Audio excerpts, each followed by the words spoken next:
প্রয়াত হলেন জাতীয় পুরস্কারজয়ী পরিচালক উৎপলেন্দু চক্রবর্তী। মঙ্গলবার সন্ধ্যায় কলকাতায় রিজেন্ট পার্কের বাড়িতে জীবনাবসান হয়েছে পরিচালকের। বয়স হয়েছিল ৭৮ বছর। ৮০ দশকের ময়না তদন্ত, চোখ, দেব শিশুর মতো একাধিক সিনেমার পরিচালনা করেছেন উৎপলেন্দু চক্রবর্তী।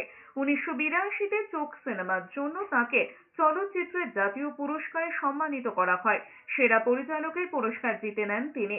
এই চোখ ছবিটির পোস্টার এঁকে দিয়েছিলেন সত্যজিৎ রায়। এছাড়াও উৎপলেন্দুর ঝুলিতে রয়েছে রাষ্ট্রপতি পুরস্কার, এনএফডিসির স্বর্ণ পদকও। এপ্রিল মাসে বাড়িতে পড়ে গিয়ে কোমরের হাড় ভাঙে উৎপলেন্দুর। কোমরের অপারেশনও করা হয় তার। এছাড়াও প্রস্টেট এবং সিওপিডির সমস্যাও ছিল।